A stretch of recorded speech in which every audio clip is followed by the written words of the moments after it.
Takusanu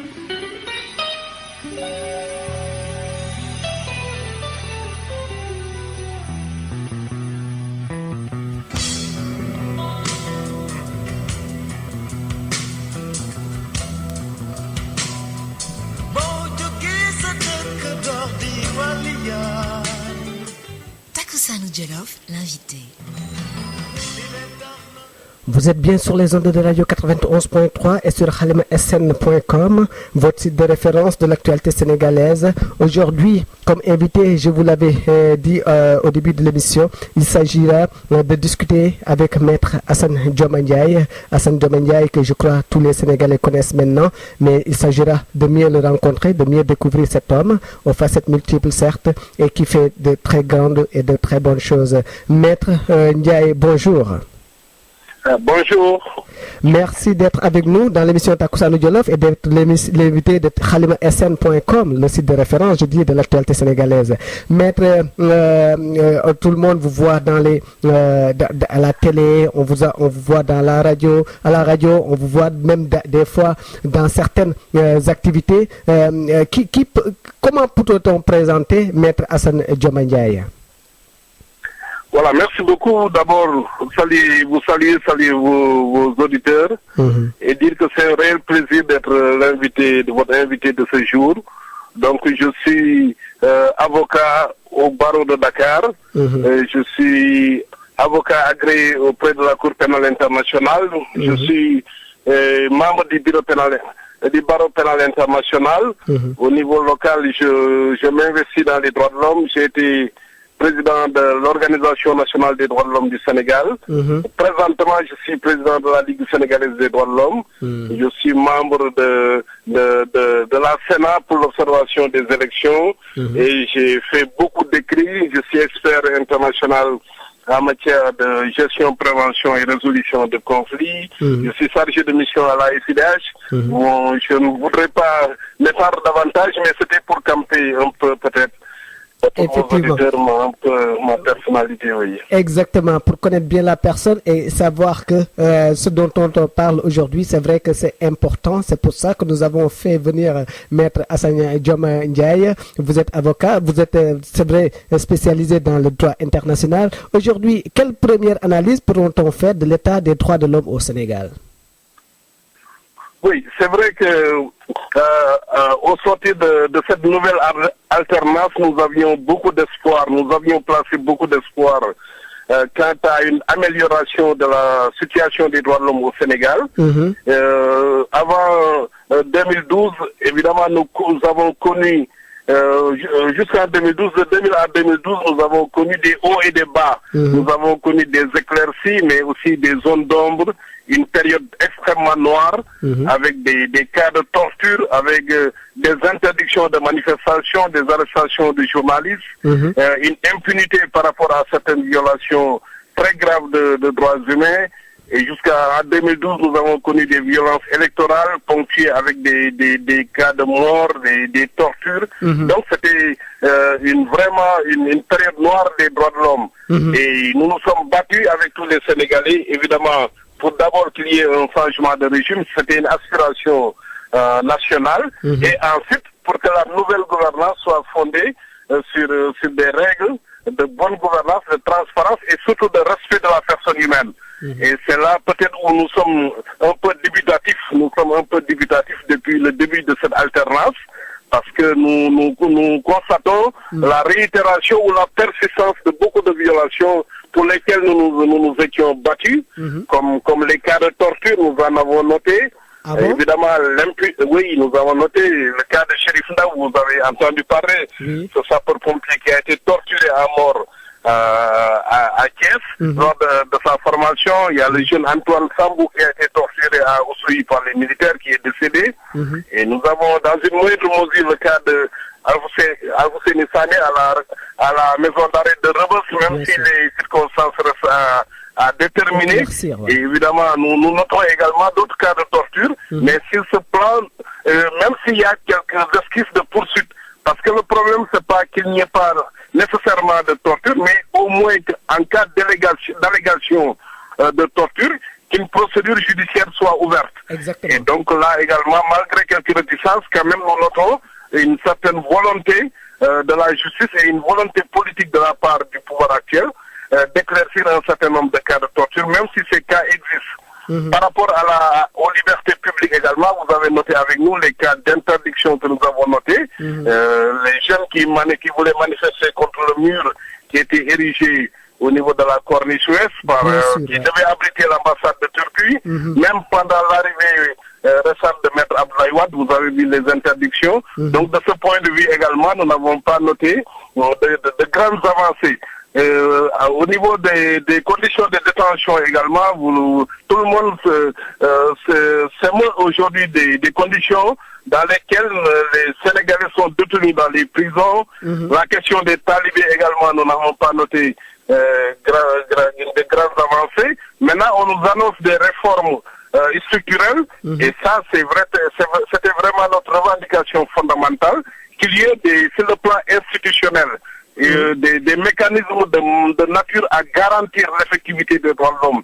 Nous avions préconisé que le Conseil constitutionnel soit mué en cour constitutionnelle avec extension des compétences pour permettre aux Sénégalais d'avoir une juridiction qui permettrait de s'appuyer en cas de violation ou d'allégation de violation. Mais là, également, nous n'avons pas noté, mais on nous annonce des mesures comme la présence de l'avocat pendant la garde à vue, comme la limitation de la détention provisoire en matière criminelle. Donc, c'est vrai que nous n'avons pas pour le moment des avancées notables, mais nous osons espérer encore que ce nouveau régime qui a vécu toute cette violation et qui a vu l'action que nous avons menée de façon déterminée, et je pense que ce nouveau régime doit être conscient aujourd'hui qu'il n'y a pas d'alternative à un respect des droits humains, à une gouvernance fondée sur le respect des droits humains, et donc pendant ce qui restera de ce mandat, nous espérons que nous aurons au moins des avancées. Effectivement, moi, ce qui me frustre un peu, c'est qu'ils ont été victimes et ils ont été témoins de ces violations, par exemple, des droits de l'homme, et qu'ils l'ont même dénoncé. Aujourd'hui, pourtant, au début, il y avait une volonté de l'État à vouloir mettre un terme à ça. Moi, je crois que c'est ce qui justifie l'arrivée de Maître Sidiki Kaba à la tête du ministère de la Justice. Mais malgré tout, il n'y a pas encore d'avancée. Oui, c'est ça le paradoxe. Le paradoxe, c'est que chaque fois que des aspirants au pouvoir sont dans l'opposition, ils se font alliés aux droits de l'homme. Quand vous êtes dans l'opposition en Afrique, vous êtes alliés à la cause des droits de l'homme. Et vous vous alliez aux militants et vous vous positionnez en opprimé, et vous revendiquez le respect des droits humains comme la liberté de manifestation, la liberté d'expression, des élections libres et transparentes. Mais une fois que vous arrivez au pouvoir, il semble que vous soyez dans une autre dynamique de conservation et que vous vous reniez. C'est-à-dire que vos convictions d'hier deviennent subitement des contre-valeurs. Et c'est ce que nous ne comprenons pas. Au-delà du Sénégal, c'est une règle valable un peu en Afrique. Et c'est ça, je pense que c'est quelque chose à laquelle, en tout cas, il faut s'attaquer.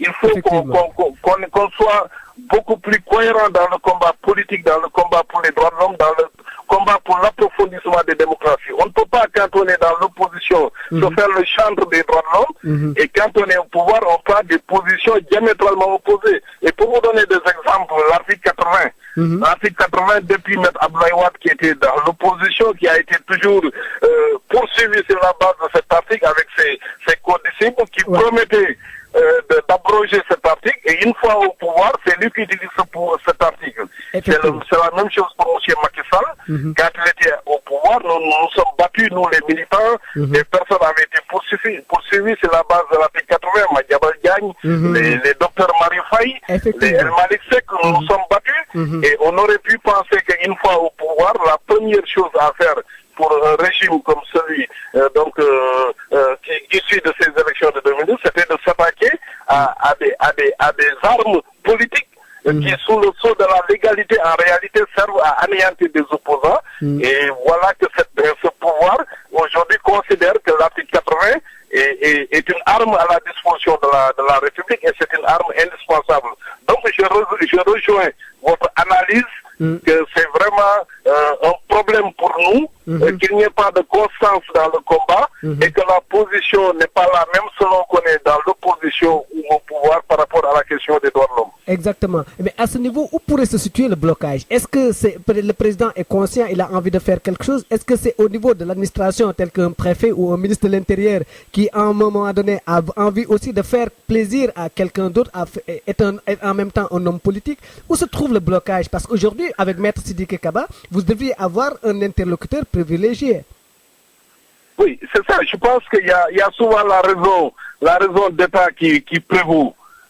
Il est clair que M. Sidiki Kaba, c'est le chantre des droits de l'homme sur le plan universel. Il a été un des artisans de l'universalité et de l'indivisibilité des droits de l'homme à travers le monde. Il a été le premier président, d'abord africain de la FIDH, mais le premier président non français de la FIDH. Donc, cela a été consacré au niveau international. Il a eu 2 mandats au niveau de cette fédération qui regroupe plus de 150 pays. C'est que quand même, c'est quelqu'un dont l'expertise et les convictions en matière de droits de l'homme ne peuvent pas être mises en cause. Mais dans un système politique, vous avez d'autres raisons. Et ce qui se passe généralement, c'est qu'on est beaucoup plus préoccupé par une sorte de conservation du pouvoir, ou en tout cas de pragmatisme, ou en tout cas d'une supposée paisibilité de l'ordre public qui serait garante d'une gestion des affaires publiques, et si bien que la cause des droits de l'homme est souvent donc reléguée au second plan, sinon sacrifiée, donc si bien que même Sidiki Kaba à lui seul ne peut rien faire. C'est vrai que l'administration est toujours zélée. C'est une administration qui a le souci de plaire et souvent d'avoir des positions de prébande ou de promotion. Mais je pense que le problème, comme vous posez la question en ce terme, c'est au niveau politique. Il faut une volonté politique au plus haut niveau.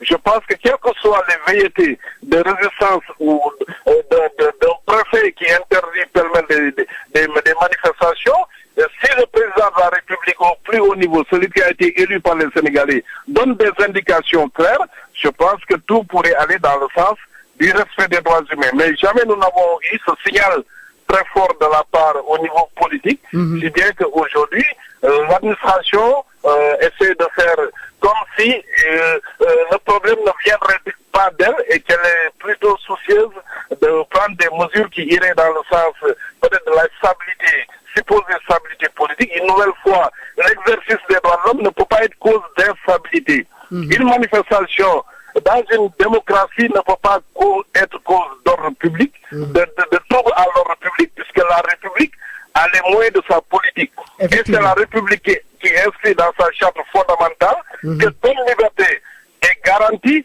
que telle liberté ne doit jamais être violée, que telle liberté est sacrée. À partir de ce moment, je ne vois pas comment on peut, a posteriori, s'opposer à l'exercice de cette liberté sous l'autel d'une éventualité de trouble à l'ordre public ou d'instabilité. Je pense que c'est des choses, c'est un état d'esprit en tout cas qui est là et pour lequel il faut se battre encore. Effectivement. En tout cas, la conclusion, c'est que c'est plus profond qu'on ne puisse le penser quelque part. Oui. Oui, c'est un problème culturel, effectivement. Oui, voilà, exactement. Mais Maître Ndiaye, vous avez vu ces temps-ci, l'actualité politique, ou bien l'actualité tout court, est marquée par ces problèmes liés à la crise universitaire. Depuis quelques années, c'est vrai que l'université a été aussi le lieu de violation des droits humains, des droits de l'homme, souvent. Et ça ne date pas d'aujourd'hui. Et depuis quelques temps, cette violence s'étend. On a vu la semaine dernière des bureaux saccagés, de l'administration vraiment saccagée, et que finalement, il y avait 22 étudiants qui étaient jugés avant-hier, avant d'être relaxés pour faute de preuves finalement. Quelle première analyse pouvez-vous faire de cette situation, de cette crise et cette violence dans les universités? Oui, la première analyse, c'est de dire que c'est une crise qui est arrivée à son paroxysme. La crise universitaire, vous l'avez dit, elle ne date pas d'aujourd'hui. Pendant au moins 10 ans, on sentait cette crise venir avec des effectifs pléthoriques, avec une démocratisation extrême de l'enseignement supérieur, de l'enseignement universitaire, avec une capacité d'absorption très réduite, avec des professeurs qui ne représentent même pas la portion, en tout cas du point de vue du ratio exigé en matière d'excellence universitaire. Donc la généralisation des bourses, et tout cela fait que c'est une cristallisation de facteurs qui est arrivée aujourd'hui à maturité et qui fait que cette crise nécessairement devait déboucher sur ce que nous constatons aujourd'hui, peut-être pas nécessairement sur la violence, parce que la violence ne peut pas s'expliquer en démocratie ni dans un état de droit. La démocratie bannit la violence. Donc, on aurait pu en arriver à cette situation de crise, et oui, effectivement, sans qu'il y ait autant de scènes de violence. Malheureusement, cette crise a débouché sur une violence, d'abord de la part des étudiants, qui sont sans doute dans une situation psychologique très, très vulnérable en raison d'une angoisse existentielle qui est là, et d'autre part de forces de l'ordre qui confondent souvent répression et maintien de l'ordre. Et malheureusement, cela c'est constaté encore une nouvelle fois, une violence disproportionnée, démesurée et sans discernement. Alors qu'on reconnaît aux forces de l'ordre, quand il y a des menaces au bien public, à la vie des citoyens, d'assurer la sécurité, de maintenir de l'ordre, mais dans la limite de la nécessité. Donc, de part et d'autre, nous avons condamné cette violence venant des étudiants qui se traduit par la destruction de biens publics, et d'autre part d'une police qui souvent verse dans une violence gratuite. Maintenant, le paroxysme de la crise, aujourd'hui, l'avantage, moi j'y vois un avantage, c'est que tout le monde doit aujourd'hui se rendre à l'évidence que cette situation ne peut plus continuer et qu'il nous faut nous arrêter avec les réformes qui sont envisagées ou qui sont entrées en vigueur, avec les conditions extrêmement difficiles d'études au niveau de l'université, avec le nombre pléthorique d'étudiants et la faible capacité d'absorption des universités et la non-spécialisation également des filières. Il nous faut aujourd'hui nous arrêter, avoir le courage d'affronter cette situation de face et dans une synergie, dans une concertation exclusive avec tous les acteurs, avec tous les spécialistes, comme le SAES l'a fait. D'ailleurs, le SAES a commencé à faire des concertations depuis hier. Je pense que si on arrive à tirer en tout cas les leçons de ce paroxysme de cette crise, je pense que ça peut déboucher sur une solution durable de manière à faire en sorte que l'université devienne le lieu de l'excellence, de la lumière, comme cela n'aurait jamais dû cesser d'être, et voir maintenant comment envisager des mesures palliatives ou des mesures alternatives pour ceux qui ne parviendront pas à atteindre cette excellence. Mais aujourd'hui, donc, ce que vous conseillez, c'est qu'il y ait, qu'on regroupe, qu'on fasse revenir tous les acteurs autour d'une table pour réformer, ou bien pour apporter une solution par rapport à cette crise. Mais quand on voit la démarche du SAES, moi, j'ai discuté avec des professeurs d'université qui me disaient, d'une part, que eux, ils sont frustrés depuis que Maître Abdoulaye Wade a augmenté le salaire des magistrats, alors que c'est eux qui forment les magistrats. Ils ont les mêmes diplômes, devaient avoir les mêmes avantages. Ils ont 5 fois moins que ces avantages-là. Donc, c'était une certaine frustration. Au niveau de l'école, il y a un blocage lié à la cherté des inscriptions pour les nouvelles réformes. Vous l'avez dit, le nombre pléthorique d'étudiants dans les amphis, parce que les amphis ne contiennent plus les étudiants, ils sont obligés d'être par terre ou bien de rester dehors pour écouter le micro, pour prendre des notes. Et puis, aujourd'hui, on veut créer une université de l'excellence, mais quand même, tout en démocratisant cette université. C'est quelque part, voilà, c'est faire une chose et son contraire. Est-ce que, par exemple, aujourd'hui, cette violence, parce qu'il faut noter aussi que ça fait 3 ans que les étudiants pratiquement n'ont pas de vacances. Aussitôt à la fin des examens, ils reprennent les cours parce qu'il y avait des grèves, soit des enseignants, soit des étudiants. Aujourd'hui, est-ce que vous croyez qu'un conseil général qui se regroupe autour d'un thème pourra apporter une solution dans les plus brefs délais? Oui, je pense que vous avez raison d'évoquer tous ces problèmes. Et c'est vrai qu'à une certaine époque, il y avait une frustration des enseignants qui ne se retrouvaient pas dans leurs conditions matérielles et financières. Mais je crois que depuis un certain temps, on ne voit plus cette revendication. Je crois que les professeurs, de plus en plus, ont été valorisés matériellement, financièrement. Et je pense qu'aujourd'hui, nous notons au moins une accalmie de la part des syndicats d'enseignement, surtout au niveau du supérieur. Maintenant, c'est vrai qu'aujourd'hui, la démocratisation a posé énormément de problèmes. Et c'est vrai que Maître Wade est souvent cité comme étant un des éléments perturbateurs de l'enseignement supérieur. Bon, mais je pense que le rôle d'un gouvernement qui est élu également, c'est de ne pas s'attaquer aux causes d'un problème, mais d'essayer de résoudre en faisant preuve d'imagination et surtout de génie propre. Et c'est pourquoi moi je pense qu'il faut faire table rase du passé et voir la réalité d'en face. Aujourd'hui, à l'université, nous avons 80 000 étudiants. L'université de Dakar, ça c'est inimaginable qu'on puisse faire des études dans ces conditions, des études académiques, des études pédagogiques, et avoir un diplôme qui puisse être opposable au niveau international. Et on a pensé au système LMD qui permet dans une certaine mesure de promouvoir l'excellence avec ce qu'on appelle licence, master, doctorat, qu'il y ait une rupture entre les trois cycles, et cela permettra dans une certaine mesure de faire une sélection dès la licence, après dès le master, et pour aller au doctorat. Mais le problème aujourd'hui, c'est que la concertation n'est pas allée jusqu'au bout. En tout cas, la logique, parce qu'il aurait fallu davantage de concertation et envisager des mesures provisoires, transitoires. Parce que les étudiants qui ont commencé le système normal et qui arrivent en troisième année et qui se voient appliquer ce système LMD se retrouvent une fois non éligibles comme des étudiants, ou en tout cas des citoyens, qui n'ont que le niveau bac, alors qu'ils auront déjà fait 3 ans. Et avec ces 3 années d'études, qui sont certes sanctionnées par une licence, mais qui n'est pas non professionnelle, qui n'ouvre pas droit à un métier ou à un concours ou à un examen, que vont-ils faire? Donc voilà des sortes de problèmes auxquels on n'a pas pensé. Aujourd'hui, tout le monde est d'accord que master pour tous n'est plus possible, mais au moins on peut pouvoir se mettre autour d'une table, tous les acteurs, voir ce qui est possible, que ceux qui ne seront pas éligibles au master, qu'on leur permette d'autres possibilités, et à terme, c'est des licences professionnelles qui permettront aux étudiants, une fois la licence en poche, de pouvoir accéder directement soit à la fonction publique, soit à certains postes dans le privé, ou même à des concours. Mais dans l'immédiat, il faut nécessairement une concertation qui irait dans le sens de ces mesures provisoires pour ces jeunes qui seront délaissés par le système.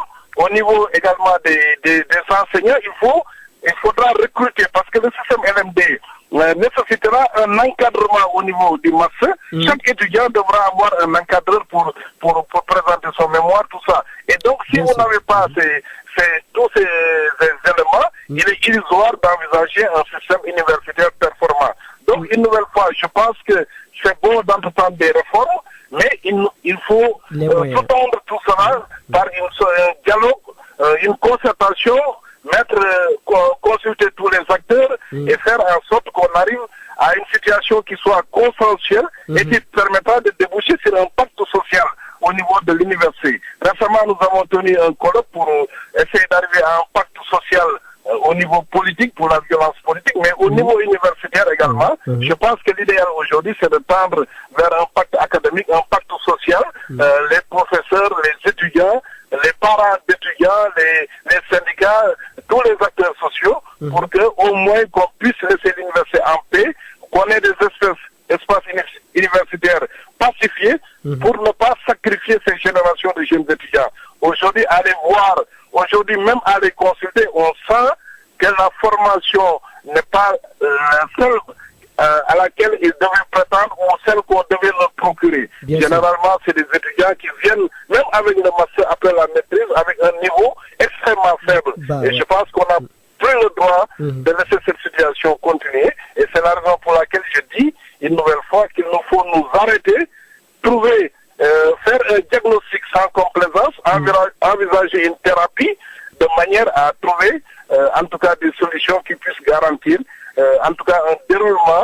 normale des études, mais aussi dans la stabilité et dans la durabilité. Exactement. Et cette violence dans les universités, est-ce que n'est pas liée aussi par un manque de compréhension de part et d'autre? Quand je vois que les étudiants nous disent à l'antenne, par exemple, que les policiers n'avaient pas le droit d'être dans l'enceinte de l'université et qu'une personnalité de l'université nous dit non, c'est pas ça. Dans les résidences sociales, ils peuvent y accéder. Ils ne peuvent pas accéder dans les amphis. Quelle est la vérité finalement? Parce que moi, depuis la semaine dernière, je suis un peu perdu. Oui, mais ce qu'il faut savoir, c'est que l'étudiant, il est réfractaire d'abord. Il est réfractaire à la présence de forces de l'ordre. Et ça, déjà, c'est un état psychologique et nous films étudiants, nous tous. Exactement. Et à la vue d'un policier dans le campus, c'était presque si vous étiez traumatisé, vous étiez hors de vous-même. Et s'y ajoute que vous avez ce qu'on appelle les franchises universitaires.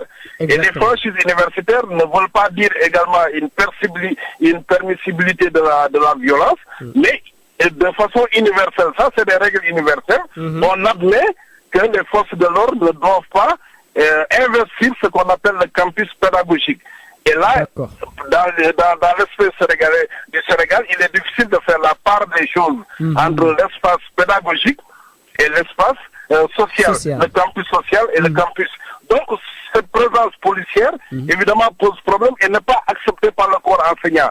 Parce que nous avons entendu le SAES dire qu'ils n'accepteront pas de faire cours alors que les policiers sont aux portes des amphithéâtres. Donc, il est vrai que la présence est souvent conditionnée par cette violence ou cette virtualité de cette violence. Mais je pense que la pacification de l'espace universitaire entraînera nécessairement que les forces de l'ordre puissent déguerpir, si je peux m'expliquer, de l'espace universitaire. Donc il faut arriver à un espace pacifié pour que cette présence ne soit plus nécessaire. Mais c'est vrai que c'est un des problèmes au niveau de l'Université de Dakar, où on note constamment la présence des forces de l'ordre. Et si les franchises universelles sont franchies, il n'y a plus d'université. L'université s'oppose à un campement militaire. Donc ça, c'est un problème, même si le gouvernement tend à justifier cela par la nécessité de protéger ceux qui veulent étudier, également les édifices publics. Ça, c'est un problème auquel il faut apporter une solution très rapide, mais au-delà de cela, je pense que le plus fondamental, c'est aujourd'hui qu'on sache que l'université de Dakar n'est plus qu'une université de nom, mais ce n'est plus une université du point de vue académique, du point de vue pédagogique.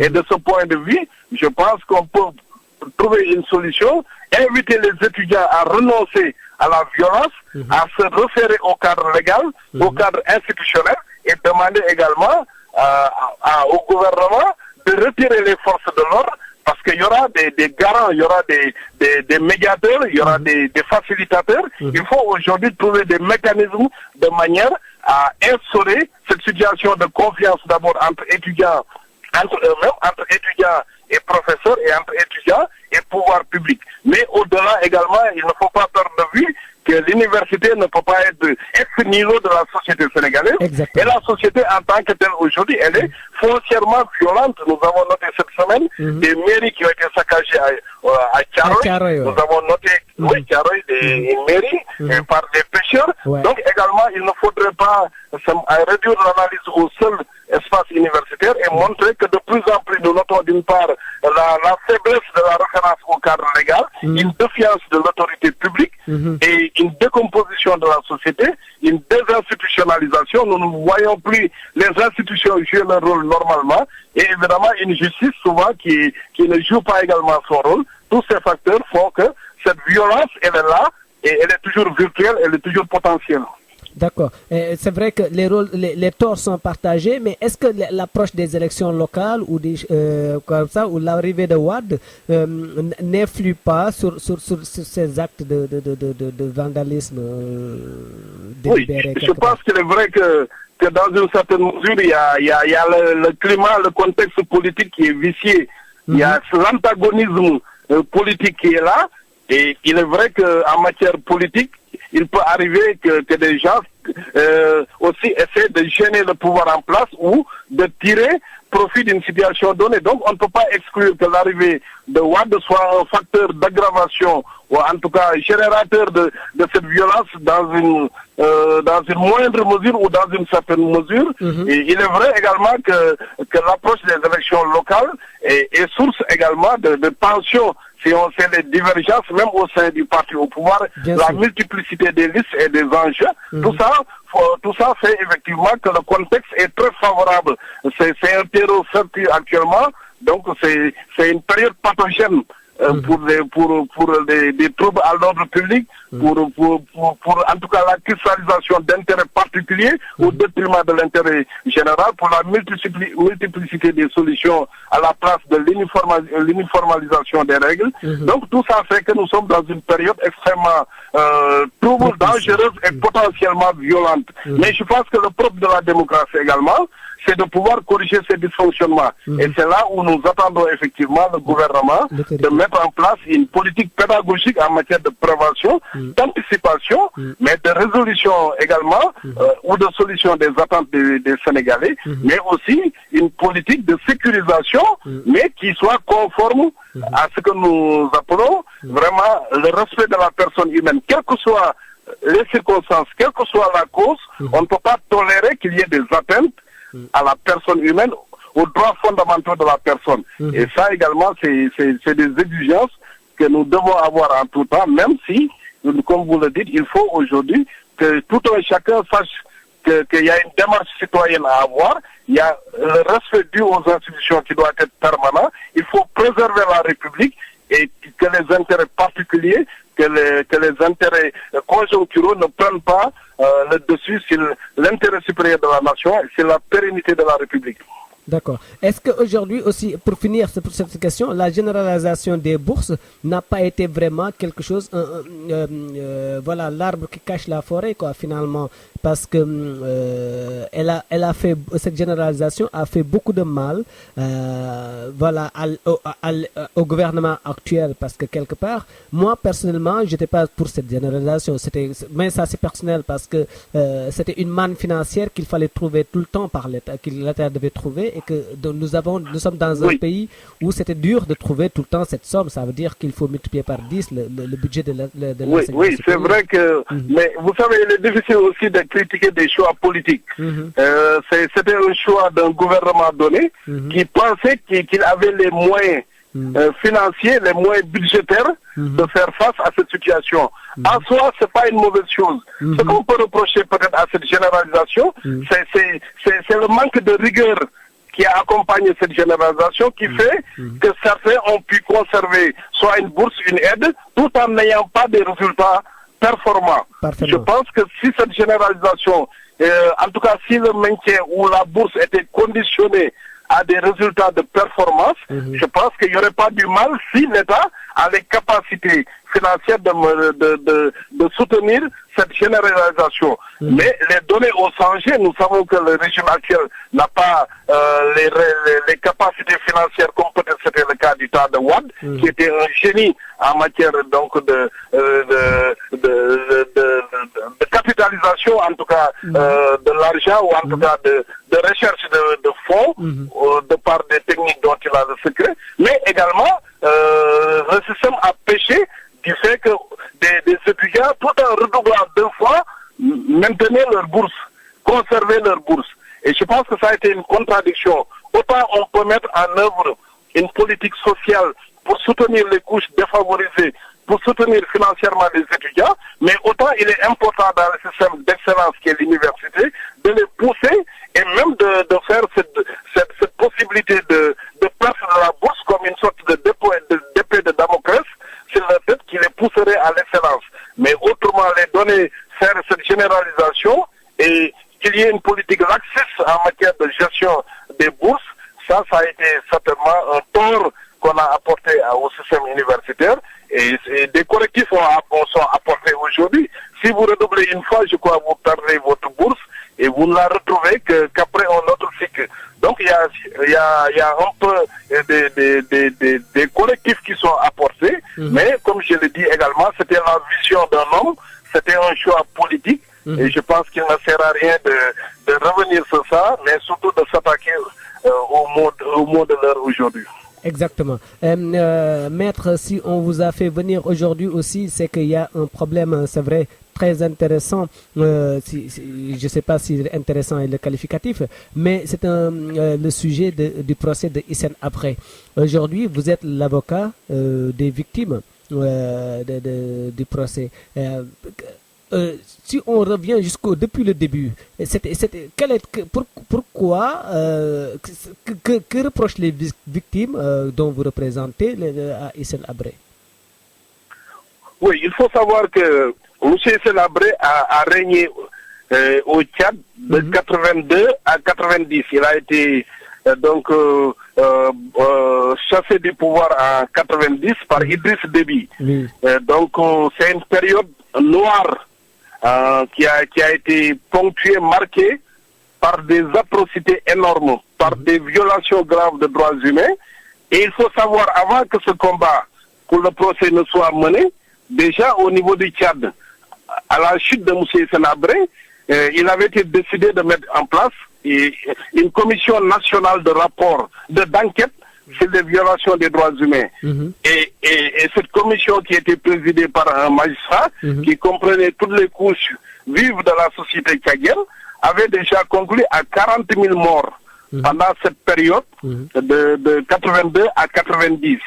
Donc après, M. Hissène Habré s'est réfugié au Sénégal, et c'est là que des victimes se sont levées. Et avant de venir au Sénégal, ces victimes avaient déjà porté plainte au niveau de la Belgique, parce qu'à l'époque, la Belgique avait une loi très révolutionnaire en matière de compétences universelles et qui permettait à chaque citoyen de pouvoir saisir la justice belge, même pour des cas qui ne se seraient pas déroulés sur le territoire belge. Exactement. Et à l'époque, un juge d'instruction belge avait même lancé un mandat d'arrêt international contre M. Hissène Habré. Mais Hissène Habré s'est retrouvé au Sénégal. Les victimes qui ont pensé que leur famille était décimée, que leur famille était torturée, qu'il y avait des disparitions de leurs membres, ont estimé que M. Hissène Habré était plus ou moins l'auteur de ces actes. Et ces victimes ont pensé que le fait que M. Hissène Habré soit au Sénégal ne doit pas être un obstacle à un jugement, à ce que la lumière soit faite sur ce qui s'est passé pendant cette période. Et c'est ainsi que ces victimes nous ont saisis. Et en tant d'abord en qualité d'organisation de défense des droits de l'homme, nous avions dit qu'aujourd'hui le monde ne pouvait plus souffrir d'impunité. Chaque fois qu'il y avait allégations, je dis bien pour respecter la présomption d'innocence, chaque fois qu'il y a des allégations fortes réitérées contre quelqu'un, je pense que le minimum, c'est de permettre à ces victimes qui font ces allégations d'avoir la possibilité de s'expliquer devant un tribunal. Ce que nous appelons le droit à un procès. Donc ces victimes, le cri de ces victimes a rencontré notre exigence d'un droit à un procès, et c'est comme ça que nous nous sommes battus depuis plus de 20 ans pour essayer au moins d'avoir ce procès. Et il est heureux aujourd'hui que ce procès ne soit pas le procès de M. Hissène Habré, mais le procès des faits qui se sont déroulés au Tchad de 1982 à 1990. A priori, personne n'est visé, a priori, personne n'est exclu, mais forcément, il y a des personnes, il y a des coupables, il y a des personnes à qui ces faits sont imputables, et c'est comme ça qu'on est arrivé à ces chambres africaines aujourd'hui qui sont insérées dans les tribunaux sénégalais. Ouais, ce qui me gêne dans ce procès Hissène Habré, c'est que les États se dérobent quelque part. Le Sénégal n'a pas voulu organiser ce procès pour des raisons financières. Et puis, à un moment donné, on a vu quelque part, Idriss Déby donner jour férié, le jour où Hissène Habré a été arrêté, et puis de quelle manière. Est-ce qu'il n'y a pas des choses qui peuvent vraiment ternir l'image de ce procès dans son déroulement? Oui, je pense qu'il faut être clair sur cette affaire. Ce combat pour le procès n'a jamais été le combat de M. Idriss Déby. L'État du Tchad ne s'est jamais battu pour que M. Hissène Habré soit jugé, en tout cas sur le plan international. C'est vrai qu'au Tchad, il y a eu une parodie de procès en 2008 et on a condamné M. Hissène Habré à la peine capitale.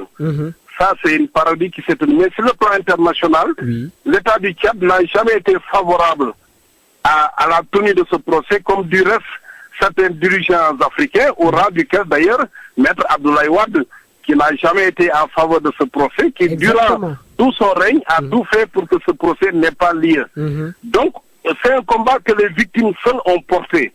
Ça a été un combat des victimes pour ce procès, non pas d'ailleurs contre Hissène Habré, parce qu'on n'exclut pas même que Déby, si des faits arrivés à le confort, que M. Déby ou tout autre responsable à l'époque de cette période puisse être donc inquiété ou tendu devant ces chambres africaines.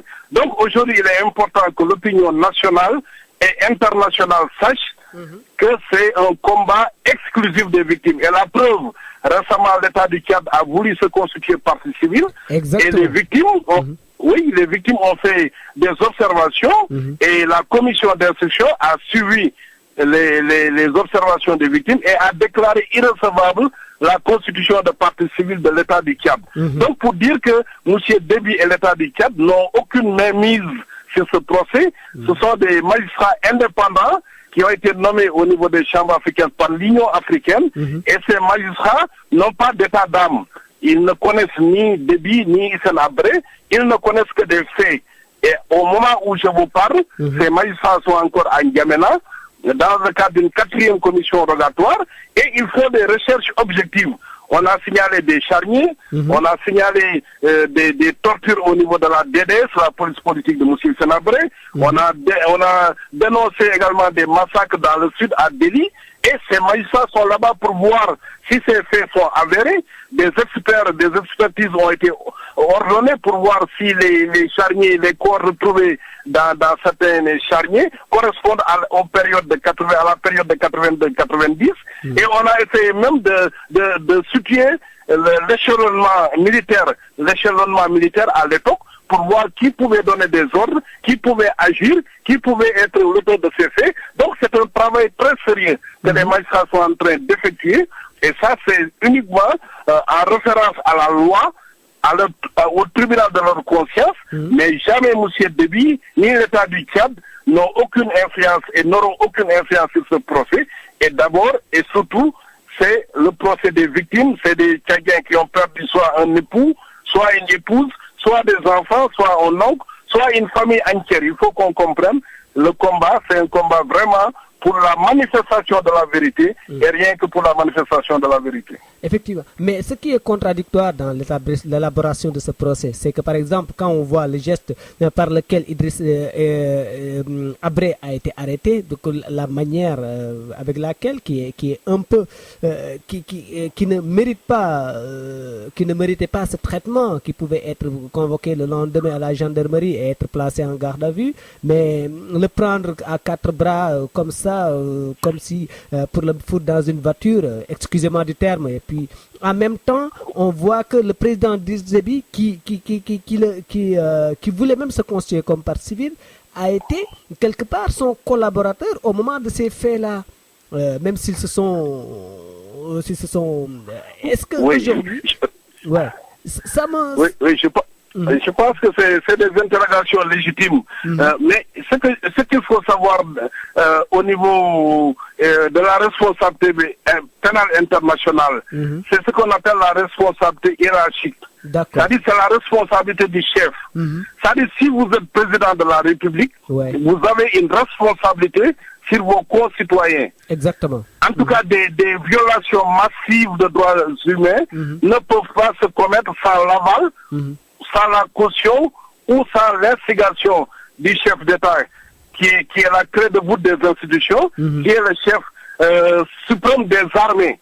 Donc ça, c'est une donnée permanente du droit pénal. Vous voyez Charles Taylor, vous voyez Milosevic, vous voyez Pinochet. Donc c'est pas une exclusivité par rapport à cette affaire Hissène Habré. La deuxième chose également, c'est qu'il faut savoir que rien n'exclut aujourd'hui M. Déby. Il y a une information qui est ouverte sur les faits qui se sont déroulés de 82 à 90. Et si d'aventure il a été établi que M. Déby a pu commettre des actes, rien n'exclut aujourd'hui à ce que M. Déby soit inculpé par la commission d'instruction. Donc, a priori, personne n'est exclu. Mais je pense qu'il faut aussi avoir la clairvoyance de ce qui est les responsables, celui qui était le chef et celui qui a mené des combats fratricides. Nous avons été au Tchad, nous savons qu'il y a eu une épuration des Adjaraï, simplement parce que Idriss Meskin, à l'époque, ministre des Affaires étrangères, devenait célèbre et faisait ombrage. Nous savons qu'il y a eu une épuration des Arabes, parce qu'on a pensé que Kadhafi voulait annexer le Tchad, et ça, c'est l'état du Tchad au plus haut chef. Nous savons qu'il y a une épuration des Zagawa, et Hassan Diamous, Ibrahim Idno et Idriss Déby qui sont des Zagawa. En 89, on a pensé que ces personnes allaient renverser M. Senabré et automatiquement, il y a une chasse à l'arme qui est déclenchée contre ces personnes. Hassan Diamous a été tué, Ibrahim Idno, ministre de l'Intérieur, a été tué, et Déby n'a eu de salut qu'en franchissant la frontière du Soudan. Donc c'est des faits objectif. Maintenant, j'en reviens à l'arrestation de M. Senabré. Et à l'époque, vous savez, nous sommes des militants des droits de l'homme. Et par principe, nous sommes contre ce qu'on appelle l'interpellation psychotraumatique. Ça, nous l'avons fait même pour le cas de Karim Wade. Nous estimons que quand un citoyen ou une personne peut être convoquée devant la police de la gendarmerie, on peut la convoquer sans déployer des groupes de GIGN, la police, des contingents de gendarmes. Ça, nous nous battrons toujours pour cela, sauf l'explication qu'on nous a donnée, c'est que il y avait des risques que M. Senabré ne se suicide ou c'est un guerrier, c'est quelqu'un qui n'accepterait pas d'être arrêté, d'être humilié. Peut-être que c'est des précautions, c'est par mesure de protection, d'après l'information officielle, mais je réitère qu'en tant que militants des droits de l'homme, nous sommes contre l'humiliation, contre la violence psychologique, la violence morale, nous sommes contre les interpellations psychotraumatiques, et je conviens avec vous qu'on pouvait l'arrêter dans des conditions qui ne soient rien humiliantes. Effectivement. Mais vous n'avez jamais porté plainte contre l'État tchadien? Oui, vous savez, l'État du Tchad était symbolisé par un homme à l'époque. Et nous poursuivons des crimes de sang, ce que nous appelons des crimes de sang. Les crimes de sang sont souvent commandités ou commis par des personnes. Et maintenant, il reste qu'au moment du procès, rien n'exclut à ce que nous appelions en cause l'État du Tchad en qualité de civilement responsable pour réparer les dommages, en tout cas pour garantir les condamnations pécuniaires en cas de culpabilité.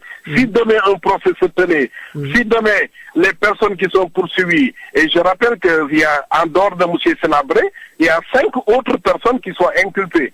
Si demain ces personnes sont reconnues coupables et condamnées à payer après une culpabilité des sommes d'argent à ces victimes, qui pourrait être énorme, il est évident, en dehors du fonds d'indemnisation qui est prévu dans le statut et qui pourrait être alimenté par l'Union africaine, il n'est pas expliqué que nous appelions en cause, mais il faut savoir qu'en matière de crimes de sang, de torture, de crimes contre l'humanité, de crimes de guerre, ce sont des personnes physiques qui sont poursuivis et non pas un État. C'est pourquoi, une nouvelle fois, nous recherchons la responsabilité personnelle ou la responsabilité hiérarchique du chef pour ces crimes qui ont été commis, sans que nous puissions dire a priori qui est responsable et qui n'est pas responsable. L'information permettra d'établir les charges qui pèsent sur les uns et les autres, et la juridiction de jugement va établir la culpabilité ou non des uns et des autres.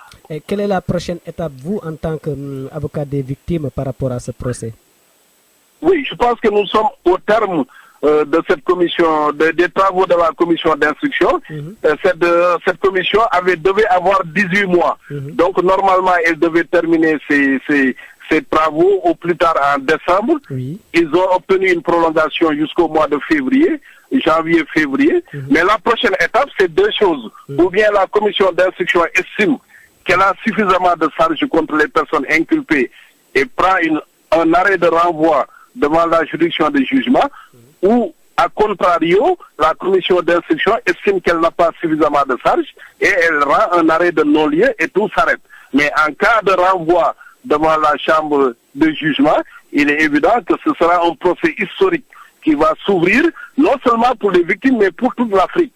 Parce que ce sera la première fois. Rappelez-vous que même le procès de Charles Taylor a été délocalisé à La Haye. Ce sera la première fois que l'Afrique va organiser un procès de cette envergure et l'Afrique sera testée. Est-ce que l'Afrique est capable d'organiser un procès avec les principes de justice, d'équitabilité, avec des magistrats indépendants? Est-ce que l'Afrique est engagée à juger ses fils et non pas les laisser être jugés par des juridictions étrangères? Donc c'est un procès qui sera grand de symbole et qui marquera sans doute la fin de l'impunité en Afrique. Parce que d'autres présidents en exercice aujourd'hui et qui sont en train de commettre des violations graves des droits humains doivent se rendre à l'évidence que demain également, ils pourront répondre de leurs actes devant un tribunal pénal international, soit africain ou international. Donc il faut que tout le monde se batte pour si les charges soient établies, pour que ce procès d'abord ait eu lieu, pour que ce procès soit un procès exemplaire du point de vue de la présomption d'innocence, du point de vue du respect des droits de la défense, mais également que ce procès soit pédagogique du point de vue du combat contre l'impunité, pour qu'on sache qu'en Afrique, soit pour la conservation du pouvoir, soit pour la conquête du pouvoir, on n'a pas le droit de porter atteinte de façon aussi massive à des vies humaines. On n'a pas le droit de s'adonner à des actes de torture, on n'a pas le droit de procéder à des épurations d'opposants ou d'ethnies, et de tout ça fait qu'aujourd'hui, nous sommes confiants pour l'avenir et nous espérons que très tôt, nous irons, si évidemment les faits le confortent, à la tenue de ce procès. D'accord. En tout cas, maître Hassan Diomandjaye, je vous remercie beaucoup de votre disponibilité d'aujourd'hui. Nous avons pu remarquer vraiment la hauteur de l'homme. Ça veut dire que nous ne sommes pas trompés d'interlocuteur aujourd'hui, de par votre, non pas tout simplement charisme, de votre sens vraiment des analyses, à moins que vous ayez un dernier mot avant de nous quitter. Oui, simplement vous remercier et dire que c'est de notre devoir également d'éclairer et de contribuer à ce qu'il convient aujourd'hui d'appeler l'émancipation des consciences. Et cela se vérifie de plus en plus, en tout cas au Sénégal, où nous notons une fortification de la conscience citoyenne et une fortification de la société civile, et qui est matérialisée actuellement par le fort engagement des citoyens aux élections locales, où nous aurons des multitudes de listes qui ne sont pas des listes politiques, mais les citoyens pensent aujourd'hui qu'il leur revient de prendre en charge leur destin eux-mêmes, même s'il n'est pas exclu qu'il y ait un chef qui est là, qui peut être politique, mais c'est un combat aujourd'hui qu'il faut mener pour l'élévation des consciences, et c'est dans ce cadre que nous serons toujours disponibles pour répondre à des sollicitations comme la vôtre d'aujourd'hui. En tout cas, merci beaucoup d'être l'invité de halimasn.com. L'émission pourra être écoutée demain matin sur le site en page d'accueil. Nous sommes très heureux de vous avoir aujourd'hui. Quant aux auditeurs, moi je les donne rendez-vous dimanche prochain, même heure, même fréquence. Moussa Ndiaye, merci beaucoup et à très bientôt. Merci beaucoup. Merci beaucoup. À bientôt. Merci, au revoir. Voilà, Hassan Diomandjaye, avocat à la Cour, spécialiste des droits de l'homme, du droit international, qui nous a fait part aujourd'hui de tout ça, aujourd'hui sur les ondes de radio 91.3. Téléphone 05 56 74 76 85, 05 56 74 76 85. Votre émission culturelle Takusanu Jolof, qui vous a présenté aujourd'hui cet avocat de renom, Hassan Diomandjaye, avec qui nous avons parlé et de cette crise déjà des droits de l'homme, voilà, de la crise universitaire, et pour finir le procès Hissène Habré. Nous essayerons de notre côté aussi d'avoir un avocat d'Hissène Habré tel que Maître El Hadj Diouf dans les jours prochains pour apporter réplique à tout ce qui s'est dit aujourd'hui. Sur les ondes de radio 91.3, téléphone 05 56 74 76 85, 05 56 74 76 85. Je vous donne rendez-vous quant à moi dimanche prochain, même heure, même fréquence. Takusanu Jolof, saa leen ma déggatul rek xamal ni nee naa fës. Takusanu Jolof di wéek yéen ba dimanche prochain bu neexee borom.